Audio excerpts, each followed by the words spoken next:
Hello, everybody. Dom Limited here. Well, it's been a busy one around. Not with the computer stuff. The computer stuff is pretty much fading away. I haven't really had a lot going on with it. I don't know if it's time to just kind of give up on it and pull out of the business. So basically,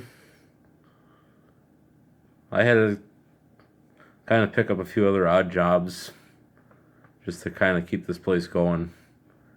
It's I don't know if I'm going to be around by the first of the year. The way things are kind of plummeting around here, it's not doing as well as I anticipated. But we're going to hang in there. So what if I got to stick every penny into it and just barely scrape by? So we'll get there eventually. It's just a matter of the right timing. It's just the thing that's really been frustrating recently is a lot of people, they come in, look around, and they say, "Yeah, we want to buy something," and I'm like, "Okay, what would you like to buy?" And then they want me to find something specific, so I do, and then a few weeks later they come back, "Oh, I don't know if I want to buy it. I don't think I need it anymore." So I go through all the trouble of ordering something and getting it in, and then people just kind of back out on me. So I'm kind of a little disappointed with people in general. But then again, I shouldn't order anything unless they're absolutely positively serious about buying any products. So basically, since this place is starting to turn into a money pit, I got to go out and get more work just to keep it going because I ate through quite a bit of money already. Well, thank goodness I haven't had to stick any money into the car other than just gas and oil. But as far as I would say, I'm pretty much in the red financial wise right now. If I can somehow get some stuff out of here, get more motivated to make more product review videos, and get more some better sales tactics.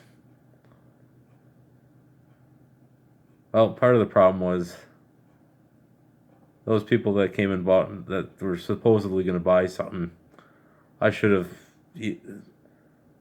said, if you're not serious about it, then we'll hold off.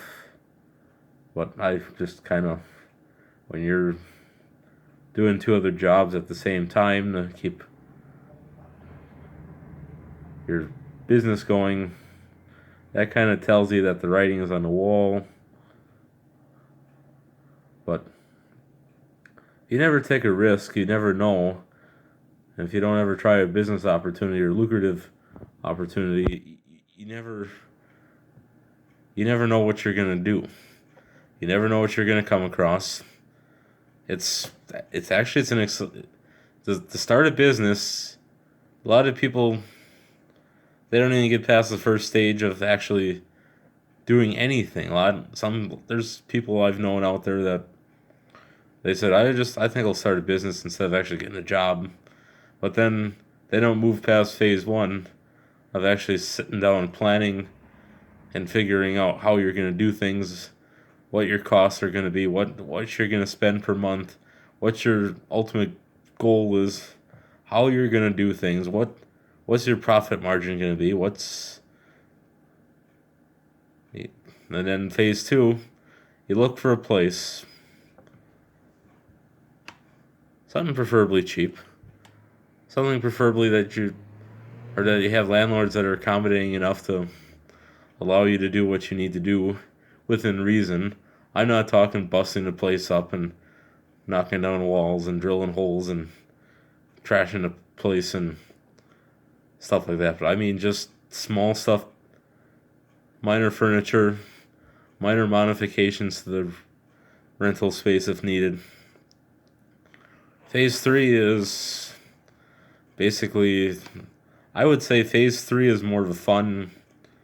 What I mean by phase 3 is just setting the place up, doing a painting, and any minor renovations that the landlord allows you to do, like updating the floors, painting, light fixtures, rearranging all your furniture, getting your furniture, picking out how your place is going to look. And another big thing when you're running a shop, you also got to put into the factor that you may have a fire department that also dictates to you how you're going to run your business and how you're going to do things. So keep that in mind. You might have an insurance company that comes in and tells you, depends on who you get for an adjuster or what company you're dealing with. Or you might even have a building inspector that deals with you. So just keep in mind, when you're working with people like these, watch your P's and Q's. Don't say anything or do anything that'll burn your bridges with them, because they will make your life a living nightmare. And no, I haven't done anything stupid like that. I've known people that have done stupid, idiotic things to irritate a fire marshal, and you don't want to mess with those people, because they will make your life a living nightmare. And so enough about that. We'll move on to basically phase 4 is, so if you're running a computer shop, it's just the fun of getting everything going, and you make product reviews and have intuitive educational videos on stuff, and then you basically sell your stuff, and then you make room for new products. And when you're selling stuff, you want to have that friendly attitude, but yet you want to push a little peer pressure on the people about buying stuff. Not that you drive them into a tizzy where they get so upset that they can't concentrate on what they're doing. What you want to do is, when you have customers and they come in to buy something, you kind of want to be kind. You want to yet be firm. But if they want to, specifically, one thing that you should always do with a customer is, if they want to learn about something or want to know a little lesson on how to use their equipment, please just do yourselves a favor and just take it slow with them. And if you need to repeat yourself several times, please do that. And just make them understand. Well, don't make them understand, but just make them feel at ease. Tell them that it's complicated enough. If they think it's complicated enough, and just tell them, we'll get it. We'll practice again and again. We got time to do this. We're not in any hurry to. Even though that you want to get them out the door as fast as you can, but that's not really your goal that you want to portray here. So what you want to do, get them in, let them look around, and if they want to know something, try to explain things in as simple terms as possible. Make it easy for them to understand. Let them interact with it. Let them show them the features of it, and try to use when you're wording things, try to make it as simple as possible, and just tell them and show them simple applications. And if they want to write something down, or they want to come back in the future if they got any problems, don't give them a hard time about it. Just kind of go easy on them. You don't get anywhere with bitterness. You gotta, basically, you treat people with kindness, and they in turn tell their friends and family, yeah, this guy's pretty good. I just bought a computer and a TV and stereo equipment and some cabling and stuff from this guy. He knew his stuff. He was awesome. He's good at what he does. Go see him. He can hook you up with some good stuff. And then word gets around and word gets around. And eventually you become a pretty good computer store. And then eventually, once your profit margins start really coming in, if you make like 2-3 grand a month, which that would be a dream of mine, off of a business opportunity like this, then you can think about asking your landlord if they have any more area that you can rent. And not all landlords will do that, but some, if you're in a multiple rental or commercial space building where you got multiple rooms that you can see if you can rent on. And then eventually, one important thing I forgot to include. What you have to do is if you're going to rent, always make sure that you have renter's insurance. So in case any damage happens while you're using the property, that your insurance will cover, and that you don't have to lose your security deposit. Because typically, you're supposed to have a security deposit. Not all landlords will do that. In some circumstances, don't ever do any verbal contracts. Always do written agreements, because then they can't come back and say, well, I didn't say this, and they can't come back and say, well, you said this. It's all legal on paper when they have it, when you do it all correctly. And if you're going to do rental, just keep in mind, could take up to several weeks to, because landlords might do background checks, you don't know. Not all of them do. Some just like people off the top of their bat. And what I mean by that is they just kind of like people in general, and sometimes landlords will do background checks to make sure you're not a criminal, make sure you're not a sex offender, a pedophile, or any other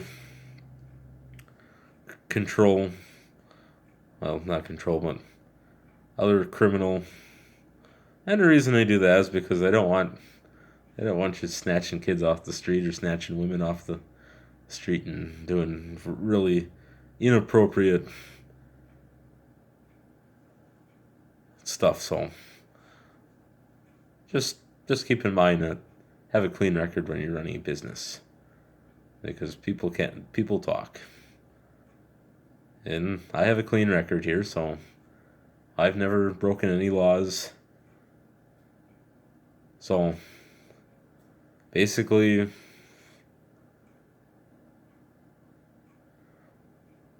and another thing in mind is if you have a vehicle that you use as your service vehicle, make sure it's presentable. Make sure it's not all rusted out with duct tape all over.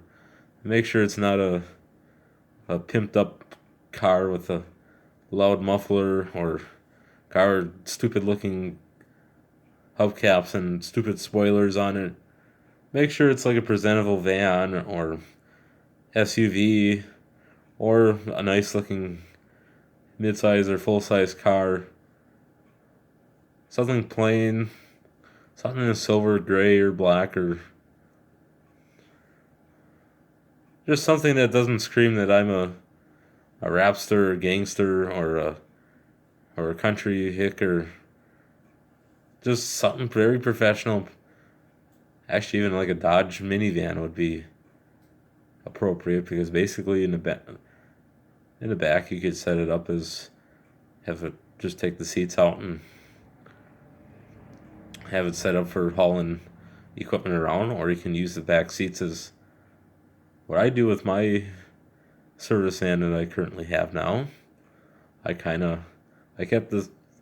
the back seat out because I use the back area as cargo, but I keep the bench seat, or the first bench seat in, and I use that for any delicate computer stuff. I take blankets or a coat, wrap it up so it protects it during travel. Sometimes I even put a seatbelt around it, just as an extra precautionary, and that works pretty good.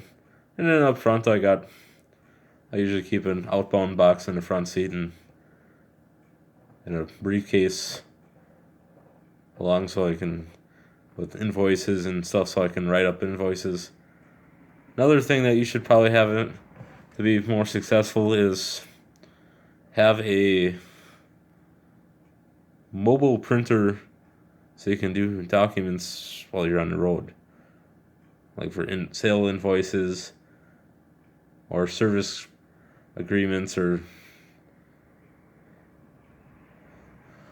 when you talk to notaries and you talk to loan officers and you deal with people like that, you want a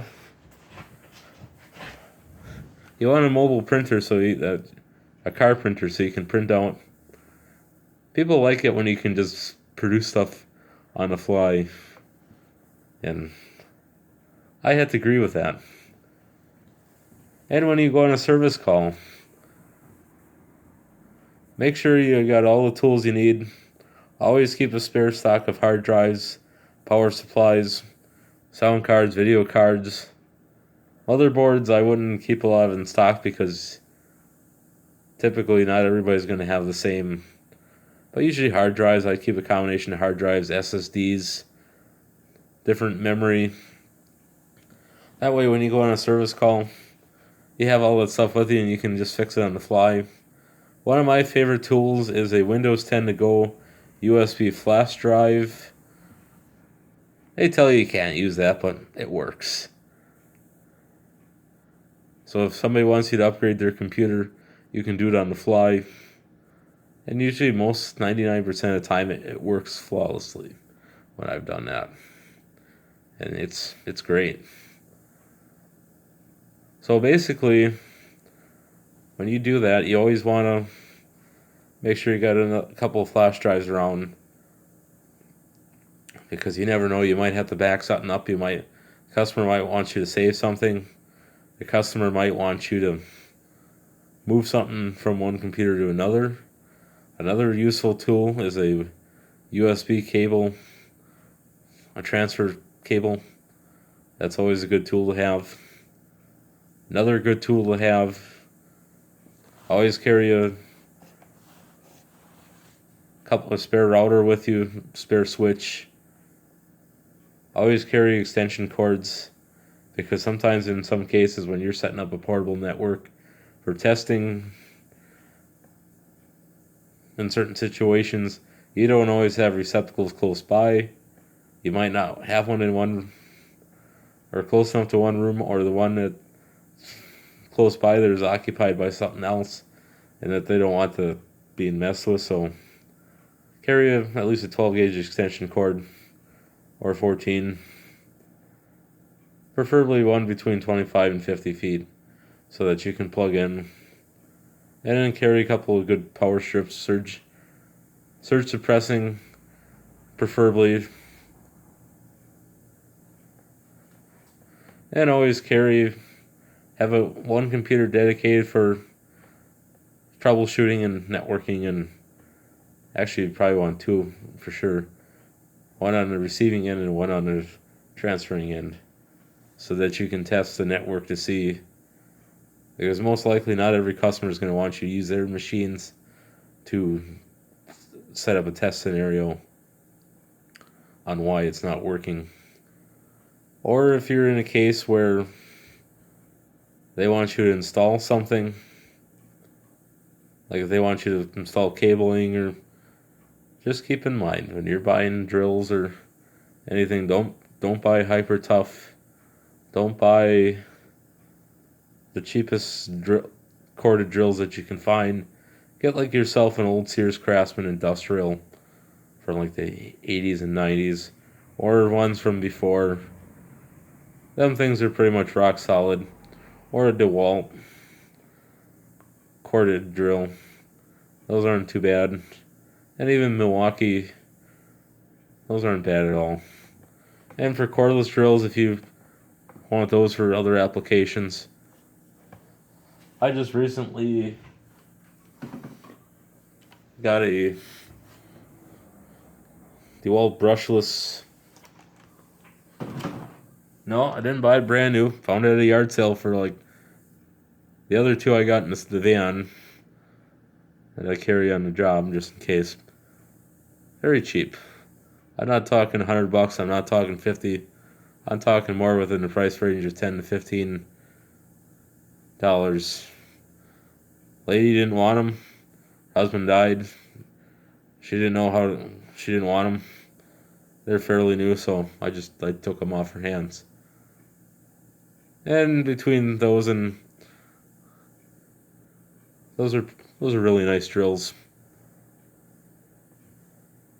And even the Craftsman NiCad drills from early 2000s are nice. Just keep in mind when you got a NiCad battery drill, I know they always tell you don't keep it on the charger, but let's just put it this way. Always keep those batteries on a charger, because what will happen is if you don't, those batteries will have crystals on them, and not everybody's skilled enough to professionally cook the crystals off those batteries. So with a lithium-ion battery, you don't have to charge them, but I still do anyway because it just extends the life of them. And then other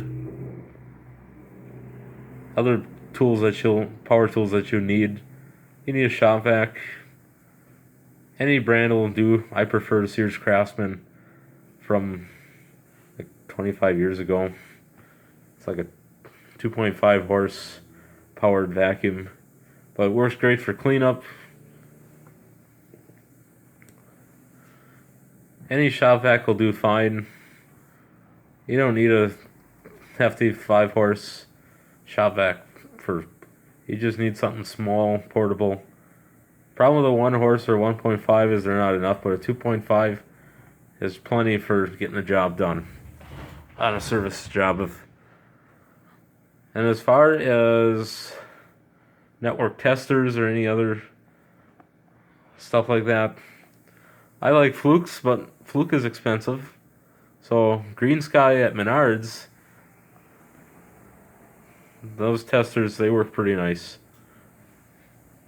Now remember, when you're buying hand tools and that for when you're doing cabling or any computer stuff, you don't have to buy Snap-on stuff. You don't have to buy Green Sky hand tools or any of those expensive ones. Just get yourself some USA Craftsman stuff. Get yourself wire strippers, flat blade screwdrivers, Phillips, Torque, Star bit, security bit.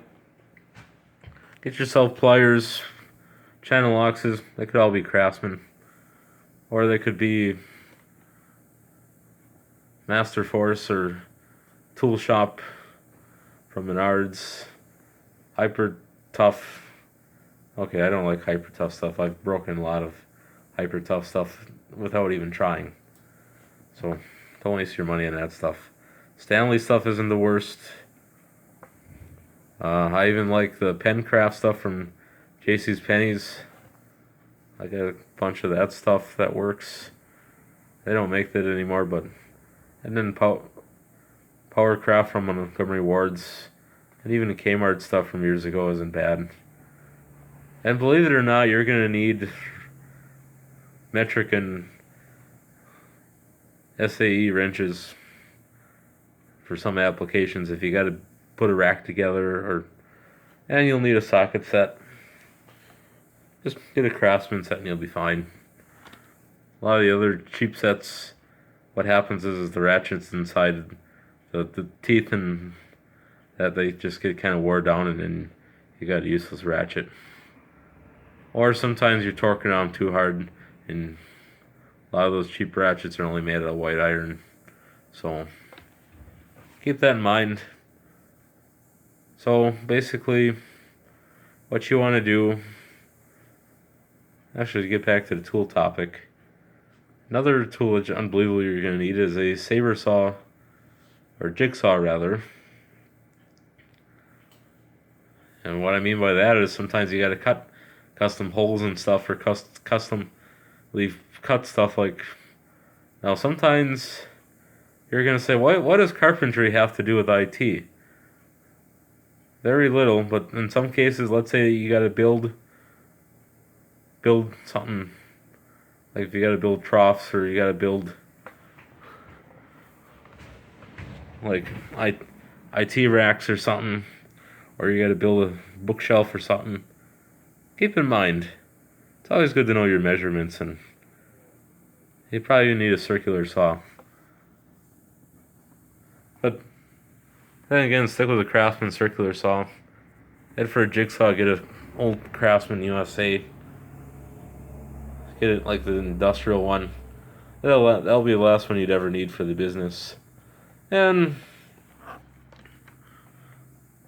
one good thing about those are, I got decent parts in them, and that. So another thing that you want to look at is when you're doing. We'll get back to the topic of running a computer shop. Carry a variety of stuff, just don't carry certain things. Have a combination of Intel, AMD computers. Keep a variety of different monitors, different brands, different series. Don't just stick with the residential stuff. Have a combination of business and home use stuff.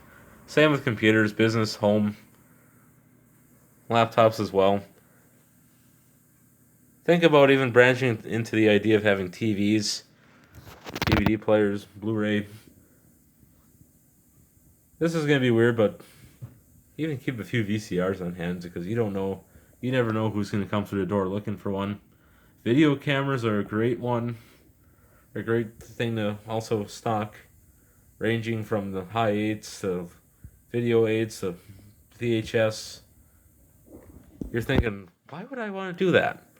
Well, let's just put it this way. I've had people come through the door looking for some of that old stuff. And even with computers, if you have a clientele base that are looking for antique computers, don't keep a lot of them around, but if they're looking for something specifically, don't turn them down either. And if you can't find something, you can't find something. It's not the end of the world. What you got to keep in mind is they're not going to run to somebody else for it, because the other person's not going to be able to find it either. So you kind of got job security when it comes to certain things like that. Well, it is what it is. So what you got to do is always keep good inventory. Always keep track of what you're making and spending. Keep lots of log sheets and a lot of spreadsheets, and then just go over it month to month and figure out if you're making any money or if you're losing money. And another thing, keep your place organized. Always keep it clean. There's shops I walked into where they're just total messes. So what I recommend doing is you get a device like that up on the wall, one of those air fresheners. You just keep one going 24/7, and it smells pretty good. Sweep the floors, keep your bathroom clean, keep your eating area clean. Always scrub the floor at least twice a week if you got the time. And on that note, we'll talk again on different subjects of the shop. So, thank you for tuning in, and I hope everybody enjoyed this.